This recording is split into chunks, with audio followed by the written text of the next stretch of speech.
Lanzamiento, aquí viene un batazo de Mundito entre right center field, la bola pica, se extiende, viene anotando Stott, empata el juego, también manda para la bola Turner anota y los Phillies se van arriba. Se prepara, Mundito en segunda, el lanzamiento, batazo profundo para el center field, la bola se va, Schwarber Bob, ¡campanazo!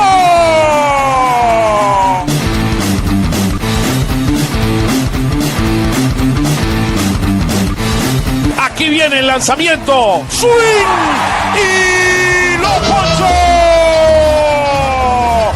Ponche de Alvarado, amigos.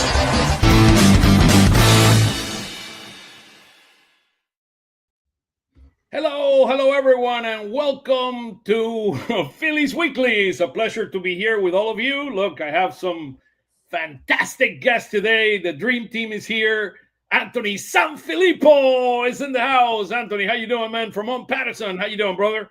Oscar, it's been a minute, but I'm thrilled to be back on Phillies Weekly. It's been a minute, but this is awesome. It's good to be back with you guys. I'm looking forward to diving into the Phillies and their struggles offensively, even though they just won a road trip, right?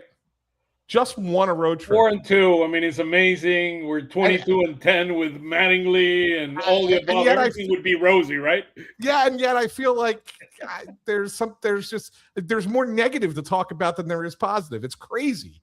It's crazy. There's something missing, and we'll talk about it. And you'll hear all the answers here during our show. Cory Nidoh, how are you, Cory? Great to see you back, man. I'm doing well, Oscar. Thanks for having me on again. Looking forward to it, like Ant said. And Ant's right. A winning road trip out on the West Coast against two good teams. But the way this series finale just ended just 45 minutes ago, I don't think fans are too excited. Yeah, no. And look, I don't think we're all excited. If you don't mind just forwarding the podcast so we can get as many people to be a part of it, that would be wonderful, guys. But look, 22-10 under Mattingly. I mean, there's no doubt that this team has significantly improved. The pitching, particularly the pitching. And I was going to show this slide later on, but you know what? I might show it now so we can kind of get to the bottom of this. It's going to take me a minute to put it up. And it's here. Look at this slide just to start with. So in April, we had a record of 10-16. And during the month of May, we significantly improved, and we have a record of 18-10. Runs scored, they only improved from 3.9, and this is the biggest issue. The biggest issue is we're not scoring enough runs, and that is the biggest concern here. Look at our pitching, our ERA, from 4.67 to the 25th in baseball to the second best ERA in all baseball at 2.96. And it's, again, month by month. We just finished the month of May. Here's kind of where we are month by month, and it's fascinating because last year we did not have a good March and April, but we did have a very good May, and we'll look into that in a little bit. But I mean, guys, this is the bottom line of this team. This team has great pitching, has the capability of winning a World Series with the pitching that we have, but with the hitting on this lineup, it is a huge issue. And unless this is addressed, I don't think we're going to go too far down the road in the postseason. I don't know how you see it. Let's start with you, Anthony. Yeah, Oscar, I look at this and I say, it's fascinating to me. And he's right? Well, I mean, the whole thing is fascinating to me because they don't need to be a top 5 offense. I agree with this pitching staff. Like they don't. They're terrible right now. There's no doubt about it. I mean, you pointed out their OPS is bottom third of the league. If they could just be mediocre, if their offense could be middle of the pack with the pitching that they have, they could win a lot of games. And so we're not asking for a lot here, but the fact is the Phillies are now averaging less than 4 runs a game. 4 is that magic number, right? That's the sweet spot. Yeah. They got to be a little bit above that. To be exact, 398 is the number. Yeah, they got to be a little bit better. But if they could go, they're 388. You said, right? And 2030 baseball. If they could get to 4.25, 4.3, they're an 88 to 90 win team and a dangerous team to play. Nobody wants to play them in the playoffs. But that's what they got to get to. Do they have the players to get there? They certainly do, but they're all underperforming, save for 1 or 2 guys. Like, That's what it comes down to. And you're right. I don't know if you can do enough. If this is what you are this year, and look, every guy in their career has ups and downs in their seasons, right? Like whatever. But if this is what you are offensively in 2026, I don't know if there's enough that you can do to fix it by bringing players in at the deadline. One thing that is interesting here out of this slide, take a look how our home runs went from being 14th, kind of middle of the pack, to being 6th. And it did not produce enough runs because we don't get enough runners on base. They're all solos. They're all solo homers. I mean, when you look at Schwarber leading the majors in home runs, and he's got, what, does he have 40 RBIs yet? I'm not even sure he has 40. You know what I'm saying? But that's because guys aren't getting on base. Yeah, that's kind of it is the sad reality. I mean, and look, I just wanted to put this first. Let's just dream for a second that they're all like Schwarber hitting at a 900 plus OPS, but the reality is that is not the case, and it is. I mean, let's talk. I mean, let's go gradually into this. I just wanted to kind of start it at the level where things are. But let's start right now on these two series. There were two very interesting series, right? The first one completely dominated by pitching. I mean, what the Phillies did in 3 games, allowing 3 runs is fascinating, right?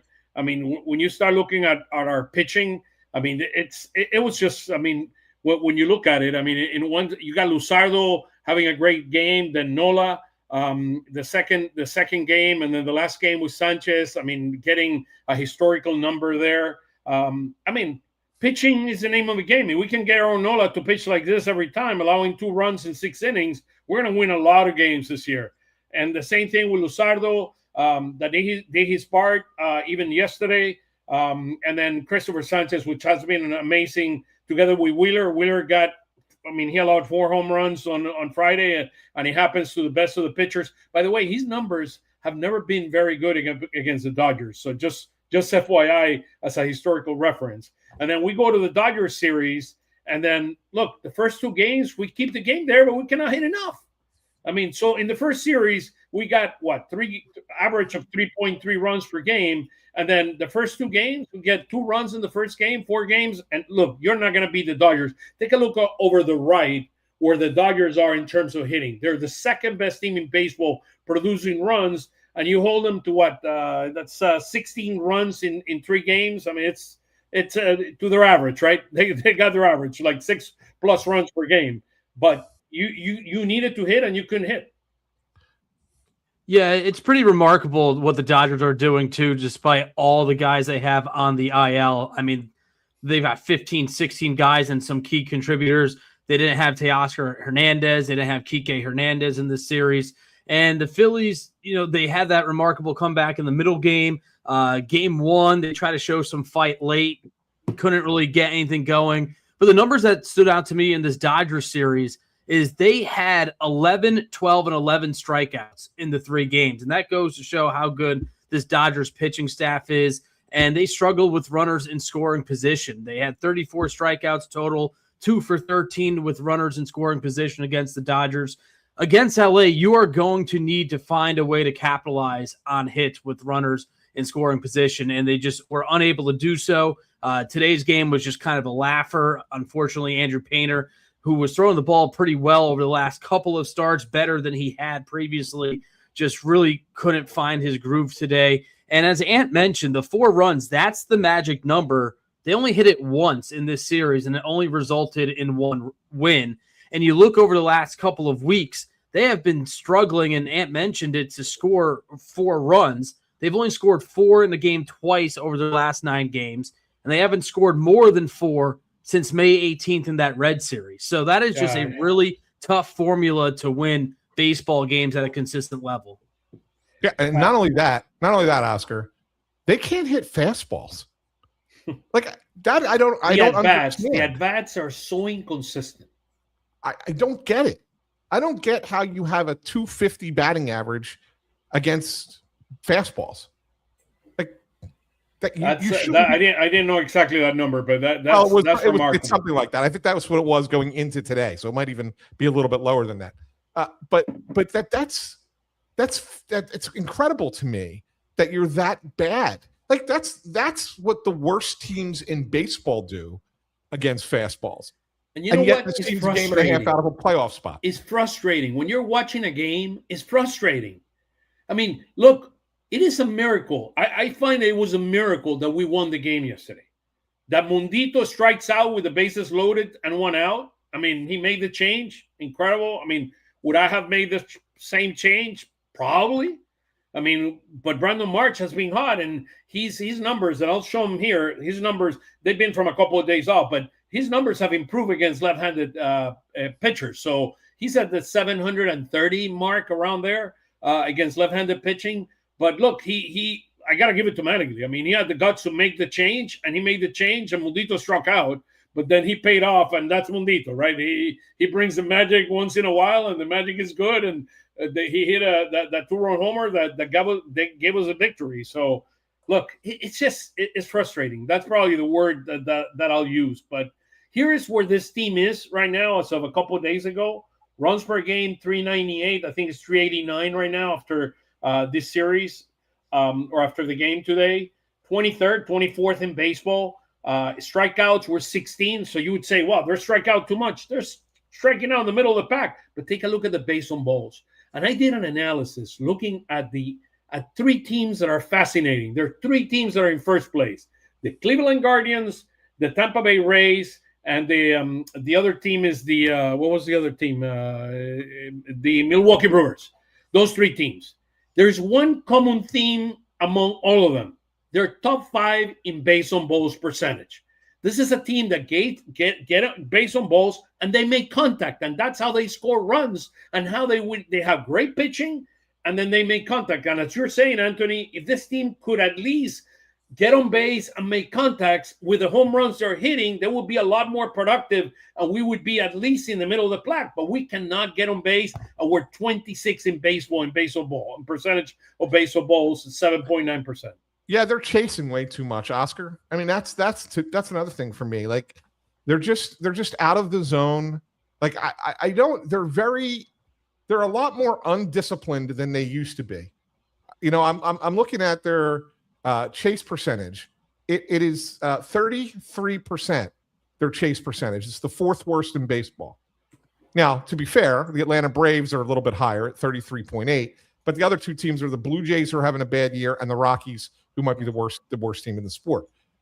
You can't chase like that. You can't be, that far out of the zone all the time. I don't understand. They can't hit fastballs. They're chasing balls out of the zone.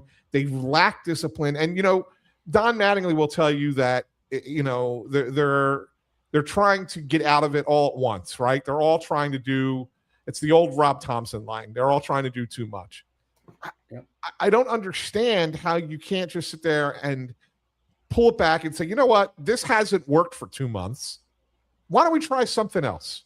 Try it a different way. To your point, let's be a little bit more patient, right? Let's work pitchers a little bit. I think that's got to be the approach. Otherwise, you're going to stay down here in the bottom third of the league in all of these offensive categories. And talking to our friend iRock that always sends some great messages. Look, winning 4 or 6, everybody feels comfortable in San Diego and LA. And it's the same thing we're talking about, but it's pathetic. The offense is pathetic. We either hit a home run or nothing. And that is absolutely the truth. And here are the numbers, right? Here, again, a couple of days ago, but take a look at where we're chasing 32.9, the 33% you mentioned. And then, look, it's just, look, this team is 23rd in runs per game, or 24th in runs per game, 27th in batting average, 27th in OPS. Look how we're doing against right-handed. We were, in the beginning of the year, we were doing a good job against right-handed pitching. Now we're 23rd. And now we are 20th against with our OPS against left-handed pitching, and we're 23rd. We're worse against right-handed pitchers. So it's not just about the lefties. It's a whole thing. So one quick thing, and then I'll let Cory jump in here with his thoughts. So you look at their OPS at 682, right? League average this year, and this is like the worst year since 1960. I think it's 705 or something like that. Something around that. Yeah, 710, 705, 710. I mean, it's pathetic. It's pathetic. So you're not that far off when you really think about it. if the team can get on a little run offensively, a small one, couple weeks, right? You could get right up to league average. And then if you could just stay there, this team is fine. But they're not. They're worse. It's the worst year in baseball, and the Phillies are below the average in baseball. It's just, I mean, look, this is another perfect example, right? I find it impossible that a team 4 years straight cannot fill their biggest hole on its roster or cannot get creative to fix it. I could not agree more with that comment. It's the reality. It's tough, too, because you see what they've been doing in right field. They've just kind of been slapping a Band-Aid over that position. Adolis Garcia is hitting 191 after 2 more strikeouts today, another over. We saw the Max Kepler experience. And you see the rest of this lineup. We talked about plate discipline and approach. Trey Turner, listen, I know that he loves to swing at the first pitch, but he's having a really, really down year after a good year last year. What hurts if you just take a pitch or two? You're a professional hitter. You were regarded as one of the top shortstops coming up with Washington when you got signed with the Phillies. And it just seems like no matter the situation with Trey, he's taking a big hack on the first pitch. And it's and you said the word frustrating, Oscar. It's very frustrating for fans to watch because this is a guy getting paid a ton of money and the approach just isn't there. And you look at the numbers, the comparison, he's an 820 OPS hitter career-wise. He's down to 637. That's well below league average. And you look across this lineup, other than Schwarber and Harper, who have been the primary power hitters for this team, Brandon Marsh is the next best hitter on the starting 9. And then you've got nothing from the bench. You're dealing with Justin Crawford going through some bumps and bruises as a rookie. As you mentioned, Edmundo Sosa goes on a hot streak for a couple days and then gets cold. And there's nobody in AAA to bring up. And you have to try and find a way to be creative at the deadline. But I don't know if they can fix this, as Ant mentioned early in the top of the show, because there's just too many holes and too many guys that have been struggling well below their career numbers. Yeah, keep in mind that this is a couple of days also. I mean, but the bottom line, I mean, the result, May is May, right? I mean, it's like we got a couple of games that are not included here. So if the numbers are not exact that they're going to be tomorrow morning, I mean, that's a reason why. Go ahead. Well, here's the one thing I wanted to say in reference to the comment from Phillies and Eagles, the throwbacks guy, when you put it up there. I think that my problem with this whole situation is not that they could not figure it out or they could not get creative, because it seemed like they were getting creative in the offseason, right? I mean, we all know how the whole Bo Bichette thing played out, right? We all know what they tried. They tried. They did try to get creative. Where I have a problem there, Oscar, is this. If you were going to bring in Bo Bichette, you were not bringing back Alec Boehm. You were not bringing back JT Realmuto. Yep. Right? That was the deal. Why is that your fallback? Why is that the plan B? Because to me, you wanted to move off of them because you kind of saw this coming, right? You didn't want to bring those guys back because you saw this coming. So why is that the plan B? There were other options that they could have gone to. Now, they might not have panned out either. Those other options might not have been good either.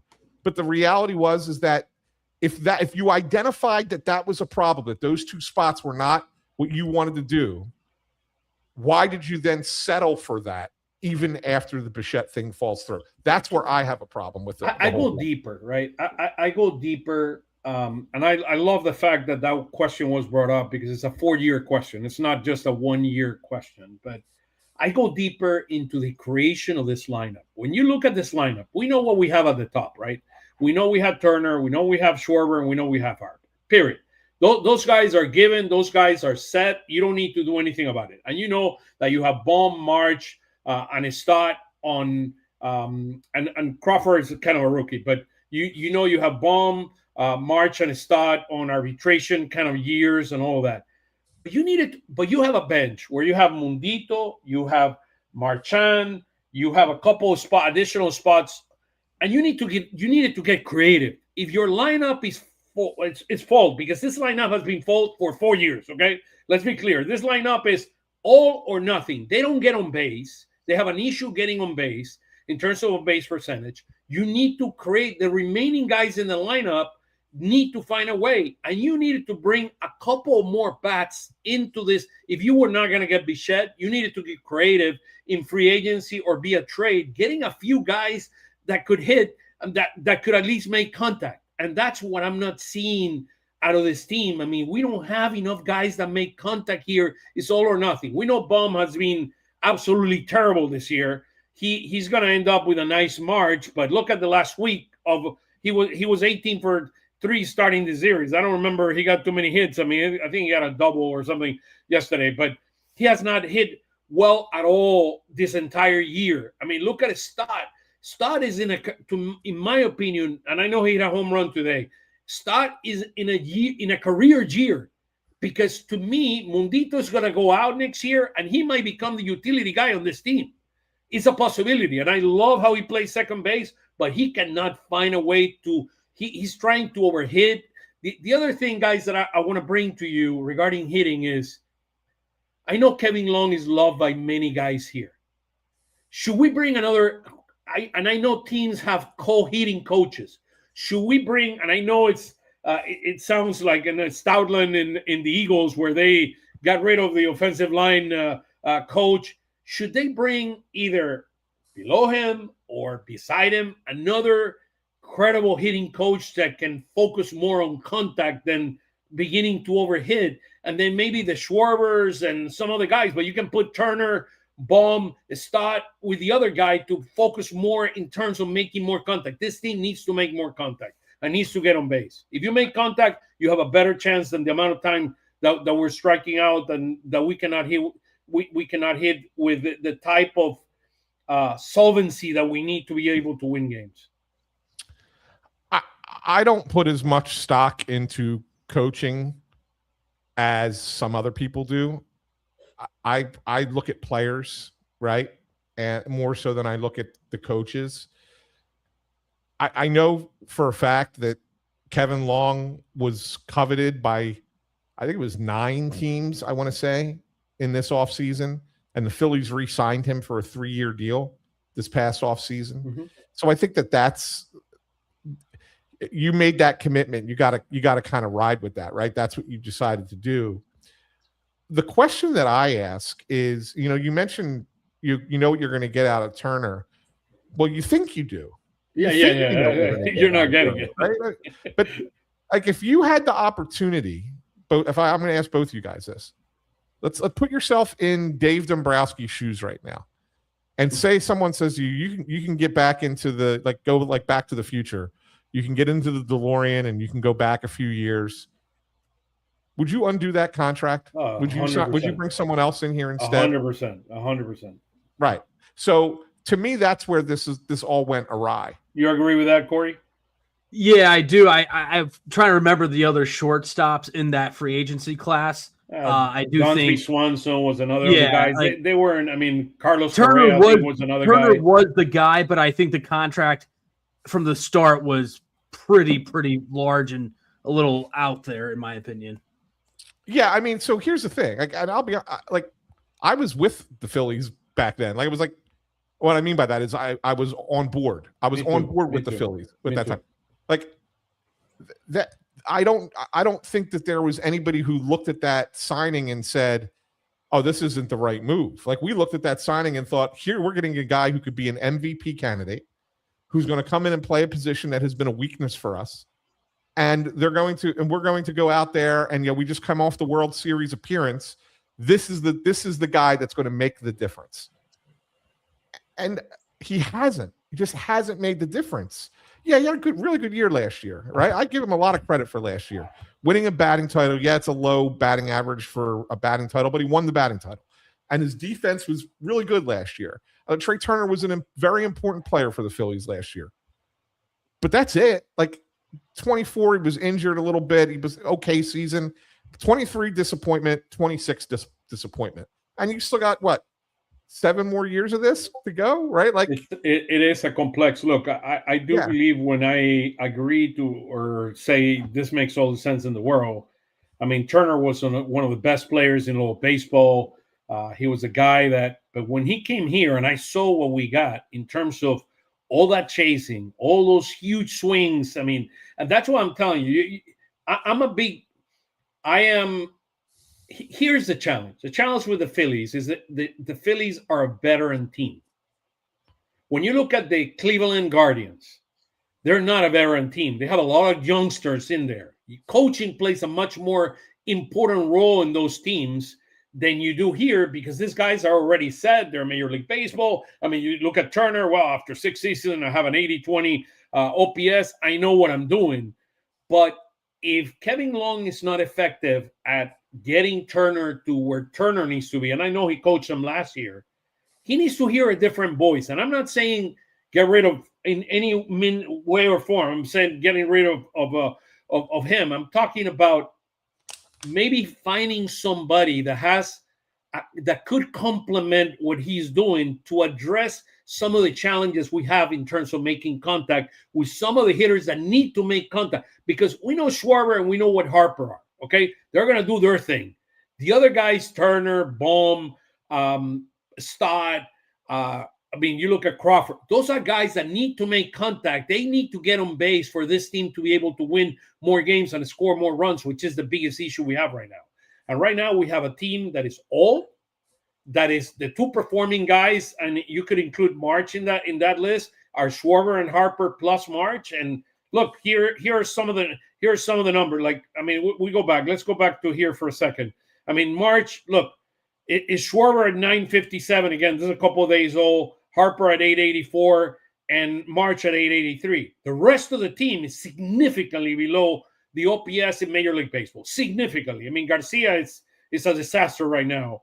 The way he's hitting. And you got Turner. This is unacceptable, guys. 637 for Turner is completely unacceptable. Bohm at 601. And then when you start looking at their performance, look, this is their season average. This is against right-handed pitching. And take a look at where March is, right? He's in the average.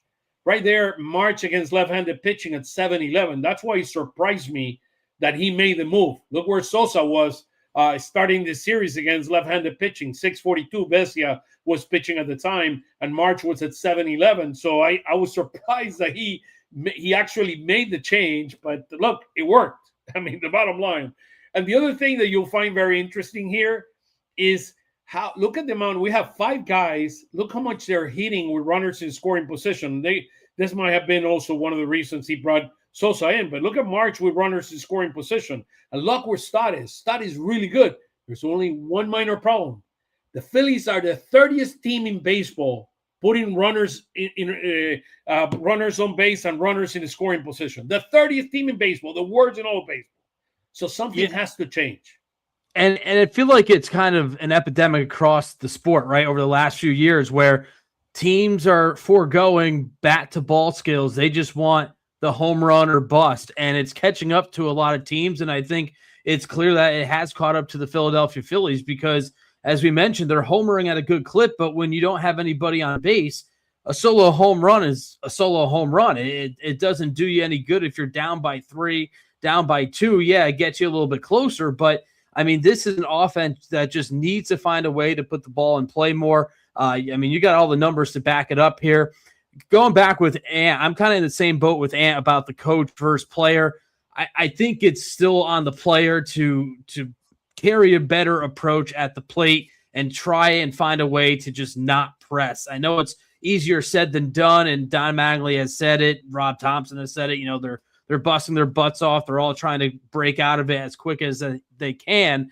But to me, it's just mind-boggling at times to just see an offense 1 through 9, the Phillies, other teams across Major League Baseball where they just cannot formulate innings where they put a couple guys on via a walk, a single, and then a double, and all of a sudden you got 2 runs aboard. So I think it's across all of baseball for the last few years. I don't know if it will change, but it's certainly a trend that has hurt the Phillies, no doubt. I'll put a comment on the elephant in the room in a second, which it'll be funny as we go into the discussion. But take a look at this, guys.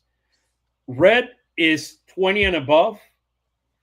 Yellow is in the teens, and then green is you're in the top 10. I mean, in this case, so or is good, right? So look at this. So Against right-handed pitching, everything is red. We're 20 and above in every category. Batting average, on base percentage, and OPS. Against left-handed pitching, we're 216 is our batting average. 302 is our on base percentage, and we're in I think it's like 18, 19 at 673, the number that is there.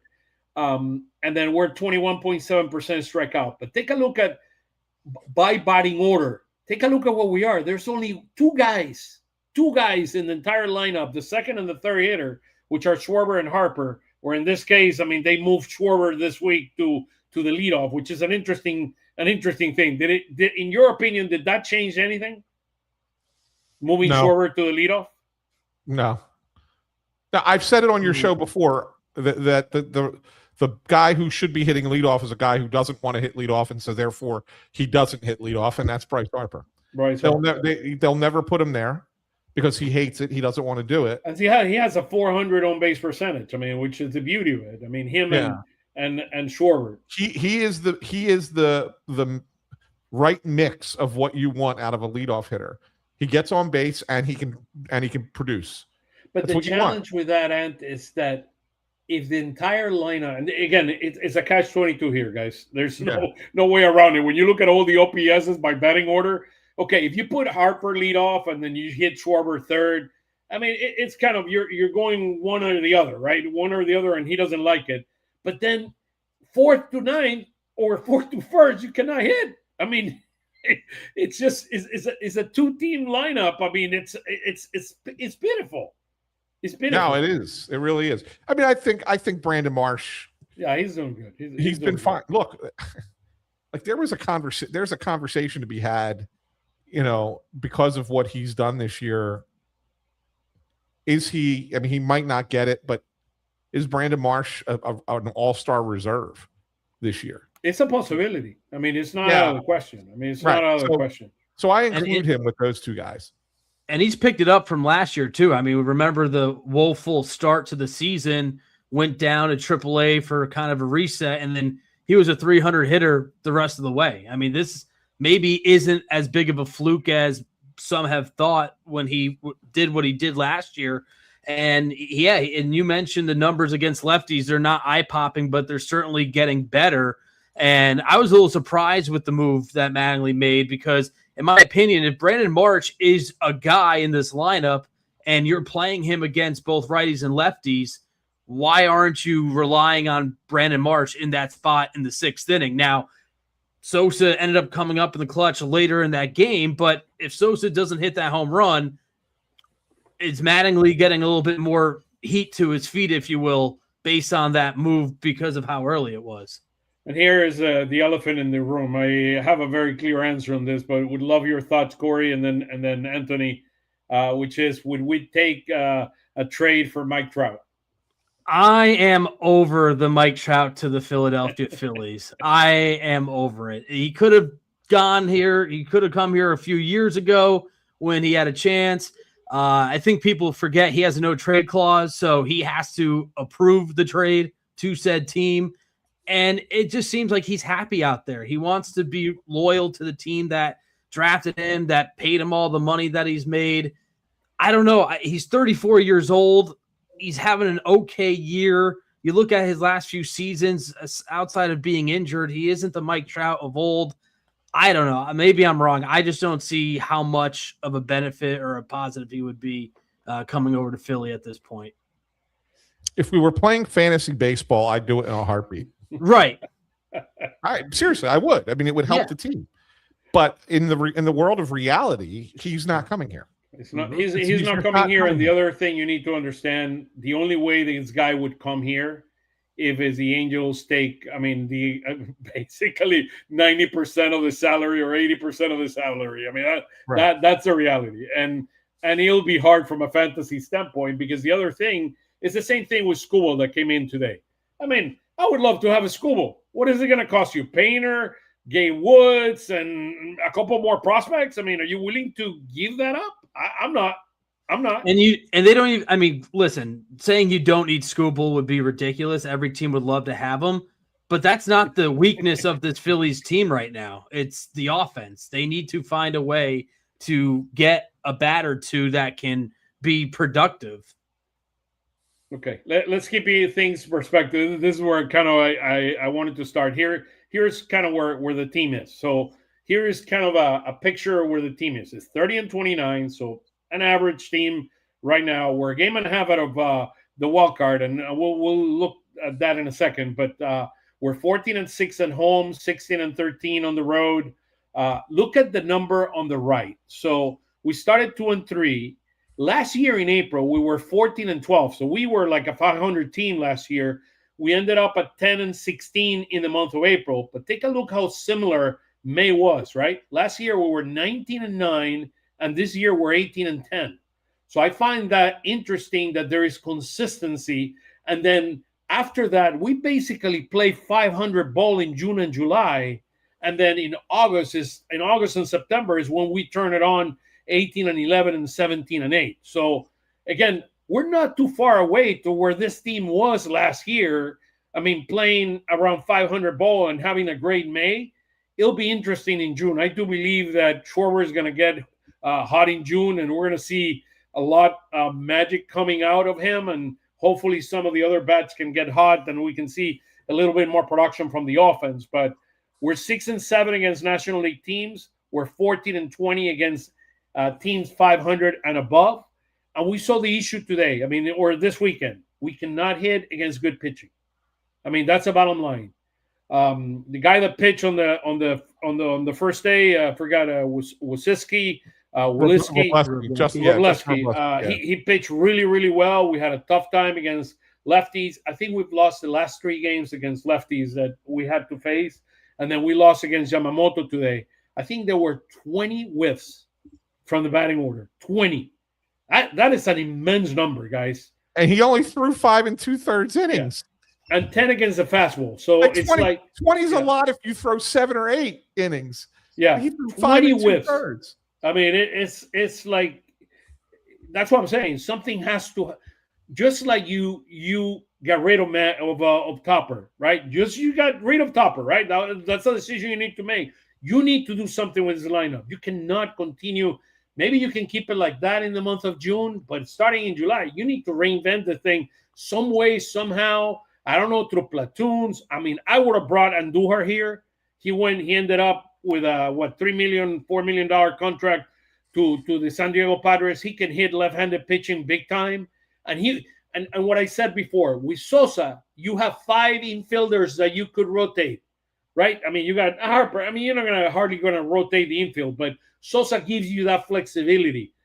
On the outfield, you don't have that flexibility. You have March, you have Crawford, and then you have Garcia, and you don't have that 4th outfielder you needed. You expected Kemp to be that guy. We knew all along Kemp wasn't going to be that guy. You mean you don't like Stuart Baroa? No, Stuart Baroa is a 250 minor. It's a 9-year 250 minor league average, 735 OPS. I mean, that guy he's a good fielder. Yeah. He's going to solve you the problem. And the sad part is there's fans on Twitter excited about it only because he provided good defense off the bench and he's a switch hitter. I mean, that's what these fans are grasping for with some of this bench depth because it has been so non-existent and there are no other options. Dante Nori is down in Double-A. He just kind of broke out of a slump. He's had a quiet May. He's not near ready. And I know fans love to say, oh, bring up the prospects, bring up the prospects. They still need time to mature and develop, and they just don't have anybody right now at the AAA level. Look, I like Carlson, the guy that they signed. That's a signing that I like because he's a productive player. He's a very good outfielder. He's not a good hitter, and that's why he's not here. He was a high rated guy in the Cardinals system. He did something for the Orioles last year that were really good. So I like some of the things that I saw in him last year, even though he did not have a great year, but at least he's a major leaguer. I mean, we're bringing Baroa 9 years in the minor league system, guys. And let's be clear, if somebody gets hurt, you bring Felix Reyes to play every single day and you forget about him and you just you ride with him every single day. But if you're going to keep this party of playing, I mean, bring Carlson, that is a major league player that have done it for 5-6 years already, and he can maybe you can rotate him. He's not going to be the end of the world, and he can hit both ways. He can hit left-handed. He can hit lefties and righties, and hopefully you could he hit both ways. So he's ambidextrous. So that could maybe help. But look, the reality is this team is an average team at best because we have great pitching and very, very questionable hitting. Well, Oscar, you brought up Otto Kemp. Like, that was the big mistake, I think, and that goes back 2 seasons. Keep in mind, at the end of the 2024 season, after they got eliminated by the Mets in the playoffs, we went to the post-mortem with Dave Dombrowski to talk about how the season ended and what the future looks like. And he, out of the blue, no one asked about Otto Kemp. He brought up Otto Kemp as a guy that they think was going to help the team last year. Turns out he did. He helped them a little bit, right? It was 2 stints, wasn't anything long, but he helped them a little bit. Okay, fine. At the end of last year, he had the same kind of availability after they lost to the Dodgers. And again, without us asking, he brought up Otto Kemp. Then when we went to the winter meetings, we are sitting in his conference room, private conference room in the team hotel, and he starts me, and he gave us one, and I love when Dave gives a history lesson, right? He gives us this whole history lesson. He goes, well, back in 1983, nobody thought that the Baltimore Orioles were going to have success with, I forget, it was John Lowenstein and Roennke. Roennke was the right fielder, and Gary Roennke, right? Roennke. Yeah, and go look at what they did. And the funny thing was, so I did a deep dive and I looked at the numbers, and Gary Roennke and John Lowenstein had this almost identical slash line to Brandon Marsh and Otto Kemp in 2025. They're average. Now, over a full season, Kemp only played at part of a season, so it was a little bit, whatever. So you look at it and go, okay, so this is what they're comparing it to. This is what they're trying to do. But why are you forcing Otto Kemp into this role when there's no proof that he can do this? And there were right-handed bats like an Andujar who you could have gone out to get. Snyder, with the Red Sox, another bat. Who you could have put into that role that, okay, maybe you don't want to platoon Brandon Marsh anymore, but at least against lefties, you have this guy who can come in and hit, and it's not as bad.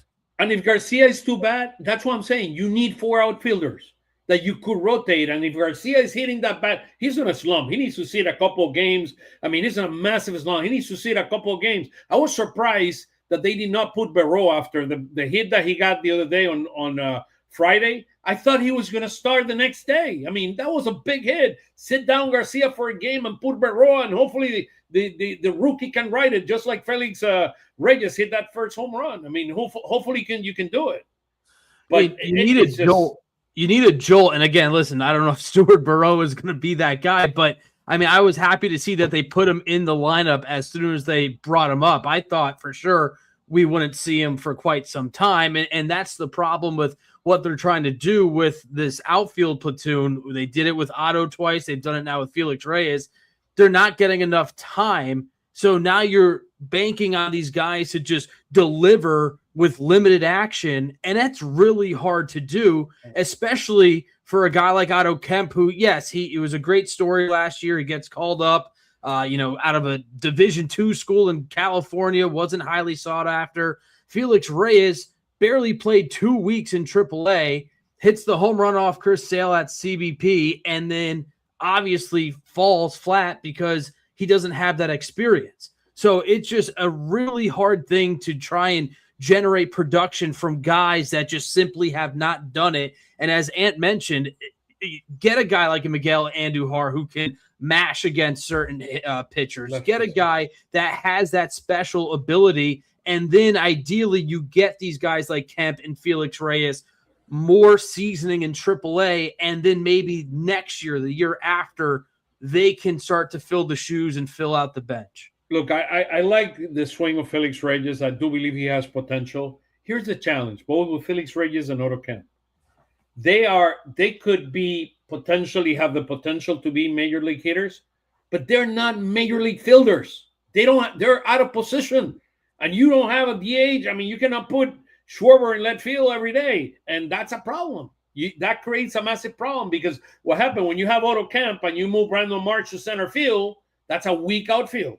I mean, even though Garcia, I mean, it's a tremendous outfielder, and we appreciate everything that he does on defense, but the reality is, if you bring Mark, I mean, look at what Brandon March did in the series against the Dodgers in the playoffs. I mean, that ball, I mean, you cannot do that. I mean, this is the majors, guys. This is the postseason. I mean, we're trying to create a team that wins in the postseason. So, look. Yeah, and Oscar, I'll say this, and I put this tweet out last night. If Adolis Garcia was anywhere close to functional as an offensive player, he'd be beloved in this city right now because of the way he plays in right field. And when I say, like, his last 12 games, he's 2 for 36. 2 for 36. How many extra bases? 2, 1, 2? 1 with a 1 double, right? Double. That was it. Right? He's only got 4 home runs. Like, just get me if Adolis Garcia was hitting 230 and had 10 home runs right now instead of 4 and batting 180, whatever he's batting, like, he'd be a rock star in this town. That's all they need. They need him to just be functional, and he can't be functional at the plate. You gotta get him out. I'm not saying get rid of him, because you obviously see the value that he gives you defensively, right? Like, but if Adolis Garcia has to be your number 4 outfielder right now, like, you got to put somebody else out there. Like, he cannot hit. He's striking out every time he comes up or making weak contact. He's a mess offensively. You can't keep him out there much longer. So, he has 68 strikeouts already on the season. 68. Yeah, and Schwarber, I think it's in the 70, whatever, 74. 75. Kyle Schwarber can strike out 200 times if he's going to hit home runs. It's okay. As long as Schwarber hits 50 and drives in 120. No, I agree. I wholeheartedly agree. I wholeheartedly agree with that. So, look, here's the issue with lefties: 23 and 15 against righties, and 7 and 14 with lefties. After winning, I thought it was 6 or 7 straight series. Now we are back to the negative side here. So something we're going to have to address. And then in terms of runs differential in minus 26, one of the worst in baseball, we continue to be. We got it down to minus 17. This is one of my favorite slides, because what this does is shows you reality, right? So the first week we lost against Texas, then we won the 2 series against Washington, then 3 straight weeks we lost 2-4, 1-5, and 1-6, and Tupper was gone. Then Mattingly gets in, and then we win, go 5-1, 5-2, 5-1. Then last week we lost against both Cincinnati and Cleveland, and we went down to 2-4, and then 4-2. But the most important thing is you need to have great pitching, or you need to score more than 4 runs, or you need to allow less than 4 runs. And take a look at the numbers. The numbers don't lie. I mean, this is the reality of things. When we went, let's look at the San Francisco week 3, right? Look, San Francisco series, San Francisco and Arizona, and Chicago and Atlanta. We were not scoring 4 runs, and we look where our pitching was. Completely awful. 4.5 runs per game, 7.3, 6.4. Then our pitching, as soon as Mattingly gets in on week 6 in San Francisco and Miami, our pitching gets fixed. And since then, we've been at either a 4 or below 4, particularly over the last. I mean, look what happened over the last 5 weeks. So pitching is dictating the way we do it. During 3 weeks, we were able to hit when we were able to get the 5-1, 5-2, and but again, they were against weaker competition: San Francisco and Miami, Athletics and Colorado, Boston and Pittsburgh. Jeff, by the way, he's in a wedding, so that's why he's not here today. He was hoping to get back, but he hasn't gotten back yet. But here's what you see. He loves it when I say Pittsburgh and I compare Pittsburgh. So look, our hitting was really good here, but when you face Stafford pitching, Cincinnati good pitching, Cleveland good pitching, San Diego and LA, particularly those teams, I mean, you see our hitting completely goes off. So we cannot. And then we Atlanta had good pitching, and the Cubs had good pitching earlier. We cannot hit against good pitching. That's the bottom line of this team. And this week, we were lucky to be 4-2. I thought we probably should have lost the game yesterday, but thanks to Mundito and that magical move, we were able to win that game. We probably could have ended up I would have been more realistic with a 3-3, but we were able to do our part. But we could not hit. I mean, look at our hitting: 233 last week, and this week 2.83 runs per game. I mean, that's a problem. And for the year, we've been 389, again, below the 4 mark. Last year, we were at 4.44 before we went to the All-Star game. And then this year, we're at 439. And look where we were last year in terms of pitching. So, yeah, and that's the thing, Oscar. Like, you look at those numbers from last year, right? Right. So that you just got to, they're flipped pretty much. Yep. They're pretty much flipped this year. That's the difference. Like if you could just get a little bit above 4 and keep your runs allowed a little bit below 4, you're a 90-something win team. I did not fix this 30. The numbers here are correct. I did not updated the 31 and 20, the 30 and 29 that you have. I did this a couple of days ago, but I updated it before our podcast today. Yeah. And you look at the stretch. Obviously, we saw San Diego. They won close, low-scoring games. Chicago White Sox, they're spicy. I mean, they are not your White Sox of old. They're top 15 in baseball and team ERA. And then you've got Toronto and Milwaukee. The Brewers have one of the best pitching staffs in baseball, and then Toronto is pitching real well over the last 2+ weeks. So you're talking about the recurring thing of struggling against good pitching. Obviously, it depends on the probables and who they might match up against, but these are 4 series where they're going to see some pretty good starting pitching and some top-tier relievers as well. I ran an analysis when the Cleveland series started, and starting with Cleveland, this was past the Cincinnati series. That's when I did it. Starting in Cleveland, then San Diego, then the Dodgers, then San Diego, then the White Sox, then Toronto, and then Milwaukee. Those are 7 series. Those 7 series, 6 of them were against first or second place teams, and the only one that was in third place is Toronto. So look, and so far they're playing 500, right? The last 2 weeks we've played 500 ball. If you take a look at 6 wins and 6 losses, but it's to be determined. This team right now is a 500 team. Until proven otherwise, our pitching is elite. Our starting pitching and our relief pitching is elite and can get us very, very far. Our hitting, I mean, it leaves a lot to be desired. So we're 30 and 29. We're a 500 team right now. Again, with Mattingly, we're 20 and 12, and that shows an improvement. So here's where the standings are as of right now. I updated this before the game today, or after the game today, 40 and 20. The Braves are the first team to 40. They got to the 40-win mark, the fastest in their entire career, including those 11 years where they were in first place in the division. So the Braves are 40 and 20. They have tremendous pitching, 3.04 ERA, and a 5.3 runs per game. They're second in second or third in Major League Baseball in runs per game. This team is loaded, and they're playing in full cylinders. They're 6-4 in the last 10 games.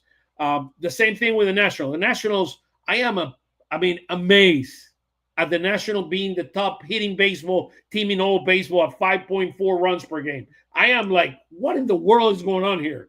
They're like 28th in pitching, but they are a top hitting team. They're a very dangerous team. They have a very young manager, and they're 31 and 29. They're ahead of us. They won the last 2 games, and they're 6-4 in the last 10 games. They're +1 in the run differential. So they have great hitting and very poor pitching, but that gives you a +1. The Phillies are 30 and 29, and we're -26. And then the Mets are right now, they've won the last 4 games, and they're still 4 games behind us. But look, this team is going to have to play much better baseball, particularly against those teams, in order for us to be successful. Any thoughts, guys, when we look at this? So at the beginning of the year, I thought that the Phillies were a 94 win team. I no longer do, but at the beginning of the year, that's where I had them, at 94. I don't think that they're a 500 team, which is basically what they've played to this point. I think that they are a little bit better than that. I think that this team should win 87 to 88 games by the end. And I think that it's doable to get there. So I'm not worried per se. Like I look at the National League, and I think that when you look at the teams that the Phillies are chasing, other than the Braves, they're not going to catch the Braves. But so you're looking at the wild card. Can they catch the Padres? Yes. Can they catch the Cubs? Yes. Can they catch the Cardinals? Yes. Diamondbacks? Yes. Pirates? Yes. Reds? Yes. Nationals? They're going to make the playoffs. I don't think there's any doubt they're going to make the playoffs. In my mind, it's still a playoff team. But you aren't. What I think you saw this weekend was a significant gap between what the Dodgers are and what the Phillies are. And if you want to get to the World Series, which is what they want to do, everybody's competing for the same thing, you have to find a way to close that gap. You're not going to be better than the Dodgers, but you have to get closer so that you have a chance to beat the Dodgers in a series. Same thing with the Braves. You don't have to be better than them. You just got to get closer to them.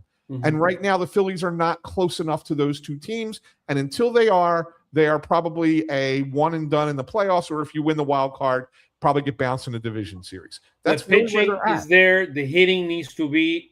There needs to be somehow, some way. Some is going to be improvement, and another one is you need to bring a couple of bats here that can make contact, that could change this lineup a little bit. Last year, you brought Bader. Bader is not a great contact hitter, but he did the magic. I mean, he has the best, probably his best 2 months in the history of baseball. I mean, in his career. I mean, so you're going to have to find a way to bring a couple of bats here that can significantly contribute.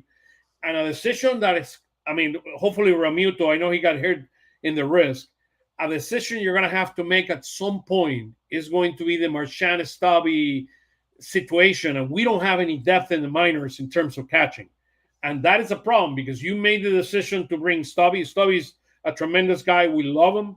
Marchand is not having a good season at all. I mean, he's a good defensive catcher, but somehow, some way, that is a very valuable bench spot where you need a better hitter that could contribute to this lineup and can help you win more games. And particularly, we're talking about going into the World Series and making it far in the postseason.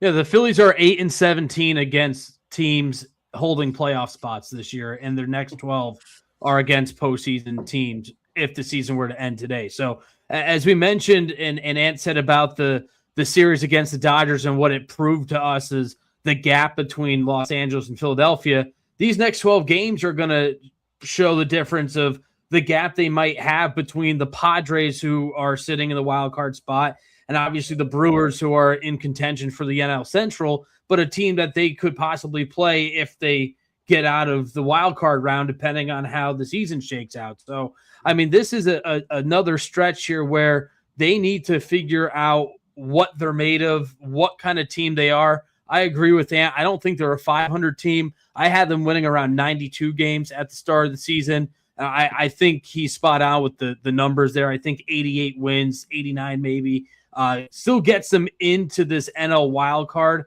as the second or third spot most likely. But this is going to be an interesting deadline because we saw what Dombrowski did last year to get Duran. He brought in Bader, and you mentioned, Oscar, the fantastic 2-month stretch that Bader had. But they need other bats, and they need a possible right fielder if Garcia can't hack it. Hopefully Realmuto's all right, but you mentioned the backup catcher has been really brutal. I know there's some talks and rumors and, just conversation of if they try and go for Contreras at the catcher position, just a right-handed bat that could bring some fiery passion to this lineup. But, I mean, they need to do something at the deadline. There's no doubt about it.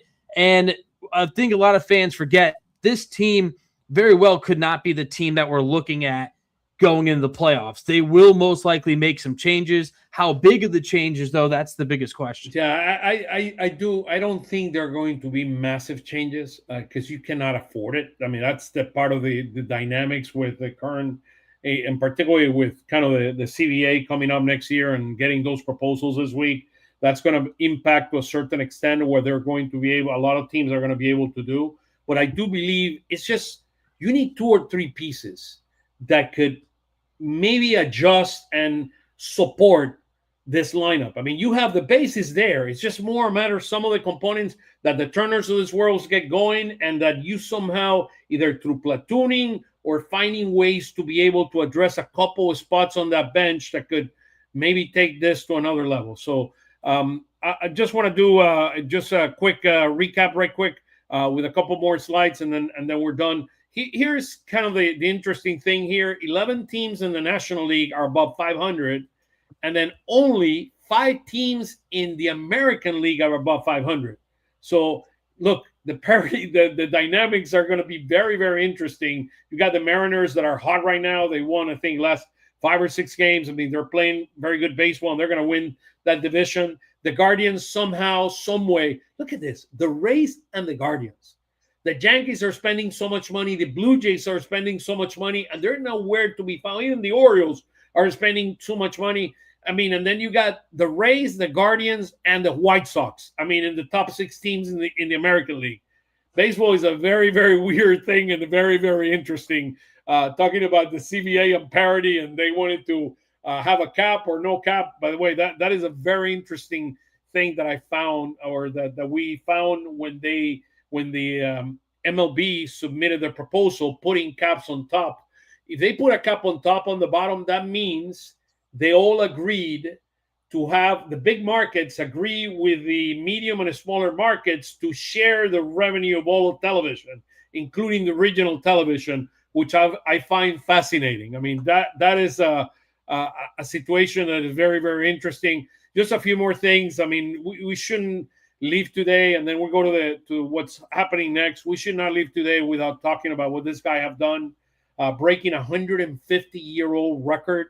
An amazing job by him. He still has a ways to go to get to Oral Hershiser at 59 innings in 1988. But what he has done is remarkable, historic for a franchise. 44 and 2/3 innings without allowing a run, and I think he is just an inning away from passing the mark of Carl Hubble, which has the record for a left-handed pitcher in the history of baseball. So I'm sure Cristopher is going to have a tremendous. I think, when is he pitching? Tuesday? I think he pitches Tuesday.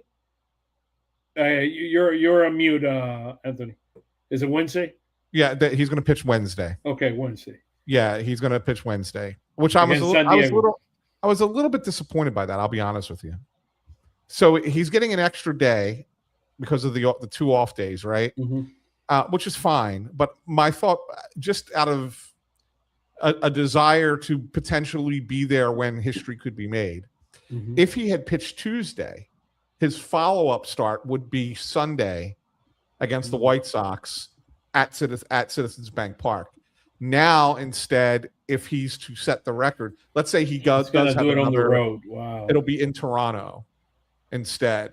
Yeah, so I mean, record aside, he's been pitching too many innings. That's part of the challenge here. Or too many. Yeah. He's thrown too many pitches, and that's why I think they're trying to be very, very careful with him. Well, of course, he matters. He's the most important player on the team this year. He's been phenomenal. I agree. Yeah, I agree. Yeah. I mean, what he's done is remarkable. Here's an interesting thing: the battle for the Cy Young. I mean, it's incredible what a lot of these guys are doing. I mean, look at Misrowski, where he's a 183. Cristopher or Sanchi, how they call him, dugout is 147. Misrowski at 183. Paul Skeens, I mean, I think the Phillies did it their part when they faced him with those 5 runs that he allowed. But then Ohtani is 5-2 and a 0.82 ERA. I mean, it's fascinating. And then Chris Sale's having another tremendous season. So look, the fight, and I think the other guy is Chase Burns with the Cincinnati Reds that is also having a tremendous season. So the battle for the Cy Young, and very importantly, who will start the All-Star game, is going to be fascinating over the next few weeks to see who wins that. The slide on the right is who won the Cy Young last year. I just wanted to provide that for perspective. With Sanchez was number 2.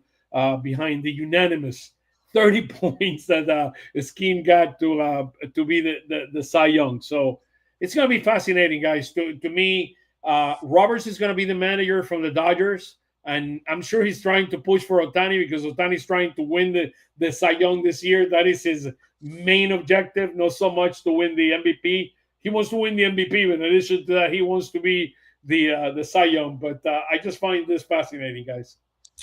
I think that when we're talking about the All-Star game, it would be a crime with the All-Star game in Philadelphia to not pick Cristopher Sánchez to start the. I don't care whose numbers or what, as long as they're all close to each other. And right now, in my mind, I mean it's close, but Sánchez ahead of everybody else. Like how you don't make him be the starting pitcher in his home ballpark is ridiculous. When it comes to the Cy Young race, I don't even look at it. You know why? If we gave the Cy Young Award out on May 31st, the last 2 years, who would have gotten it? Ranger Suarez. Ranger Suarez. Look at that. Ranger Suarez. Right? I mean, I have Ranger on my fantasy, so I can at least keep memory of him. He allowed 4 runs today, but he struck out 10. I mean, he had a weird line today. Yeah. He had 5 plus 8 hits, 8 hits, 5. It was 5 innings, 8 hits, the 4 runs, 2 walks, and 10 strikeouts. Ultimately, if I had to predict who the 3 finalists are going to be for Cy Young out of this group, I think it's Sánchez, Skeens, and Sale. I think Mizorowski. I think he's just he's gonna get tired. Somehow I feel the injury. He's like a quick injury away. Posteen and him, both those are 2 pitchers. He's going to have dead arm, man. Like you can't keep throwing 103 13 times a game. Yeah, I agree with that. I think he's just going to burn out at some point, despite him being really young. Just that high octane, that often, you got to save some of it for the rest of the season. So I just don't think Ohtani's going to have enough innings. I agree. The Ohtani part, he's not going to have enough innings. Yeah. I agree, guys, 100% with it. So let's go to what's coming next. And then we close it here for the day. Thank you so much for coming, guys. Appreciate you guys and everyone that is listening today. Here's kind of where we are and watching this with us. I kept it. I told you about the series, right? The 7 series. Here are the 7 series and kind of where this team is. So we lost 4 and we won a total of 5. So we're 5-6. 5-6 since this whole thing. We're 5 wins and 4 losses since this whole thing started. So we're slightly above 500, and we're gonna see what happens. San Diego comes next, so Nola versus Vasquez. Then they have Sánchez there. You said they moved them to win. Oh, because they have an off day tomorrow. And that's why I thought he had the second game. So there's an off day tomorrow. Then we're going to have Nola and Vasquez on Tuesday, Sánchez and Buehler on Wednesday, and then Wheeler. Hopefully he can get back on track against Yolito that was signed to a San Diego team that has a lot of injuries. And then the White Sox, Luzardo against Kay. Then we have Painter against Burke, and then Nola against Sandlin on Sunday. And then we hit the road to the CN Tower there in Toronto. Sánchez against Corbin would be 2 lefties on game 1, and then Wheeler and Luzardo. So, look, it's not going to be an easy road. This is going to be an interesting test for this team. Look, it's not the Dodgers, but it's kind of the second tier after the Dodgers where they're playing. The other important thing with the White Sox is Murakami got hurt, and he's in the IL with a 4 to 6 week hamstring injury. So he's going to miss a number of games, and that's going to definitely help the Phils. But they've been one of the surprise teams this year. Anything else, guys, in terms of surprising teams or things that you guys want to bring up before we close it today? Yeah, I think that the Phillies actually get a little bit of a break against the White Sox, not just because of the Murakami injury, but I think they're going to miss Davis Martin in that series, who's been their best pitcher so far this year. He's like the one guy who you could sit there and say could contend with Schlittler in the American League in the Cy Young race at this point.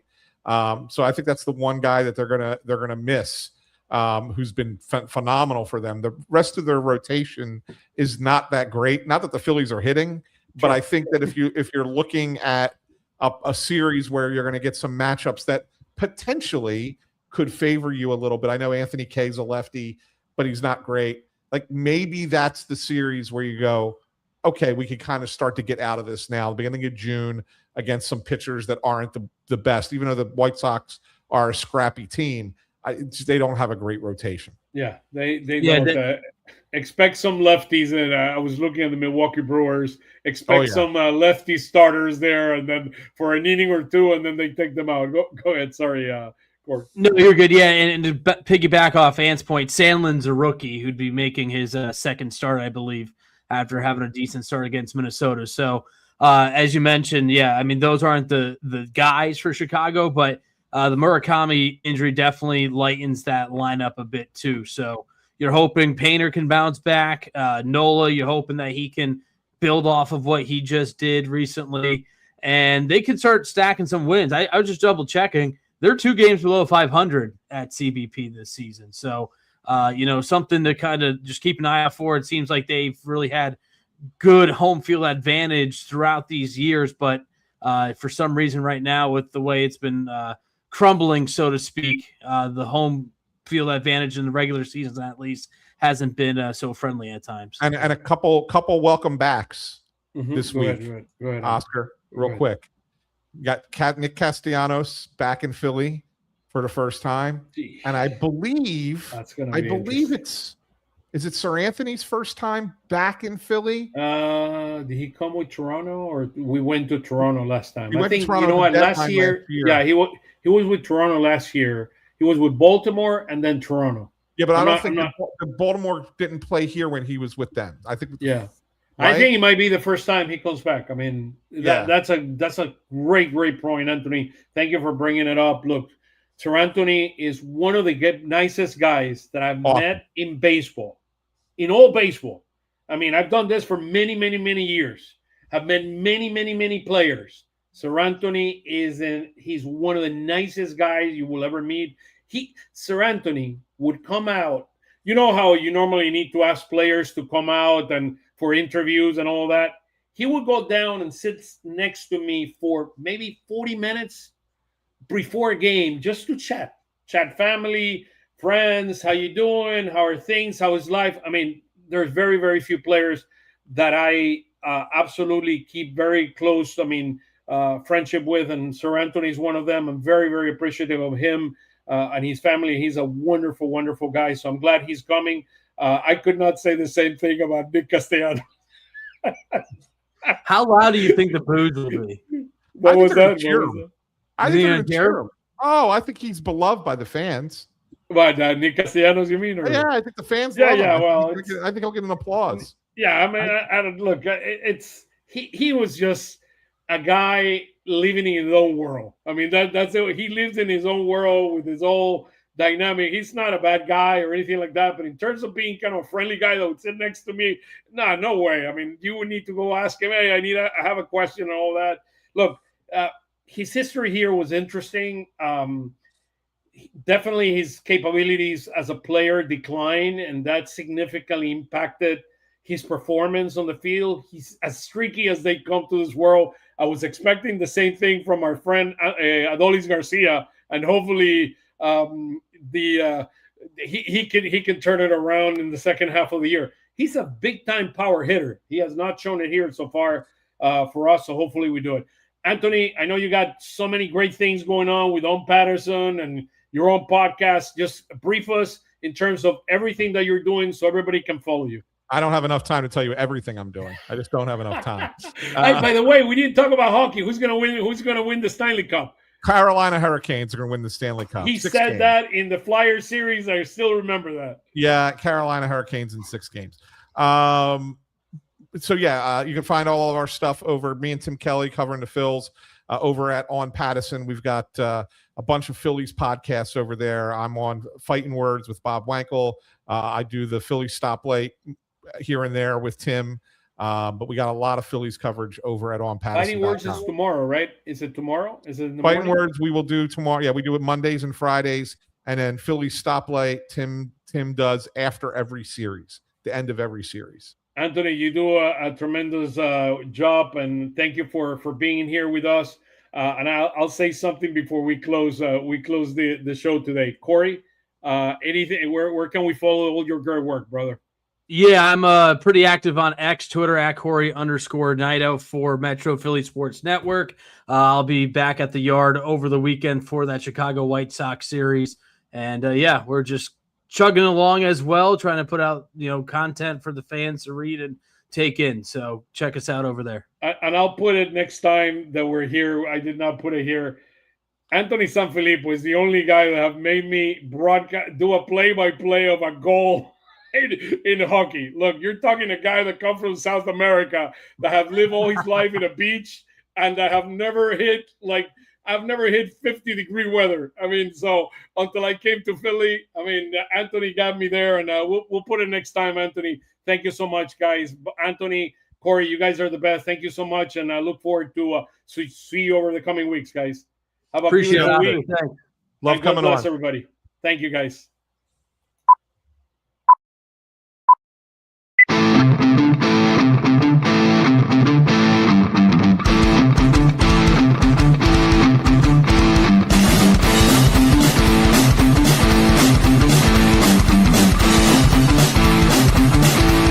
Lanzamiento, aquí viene un batazo de Mundito entre right center field, la bola pica, se extiende, viene anotando Stott, empata el juego, también manda para la bola Turner anota y los Phillies se van arriba. Se prepara Mundito en segunda, el lanzamiento, batazo profundo para el center field, la bola se va, Schwarber Bob, ¡campanazo!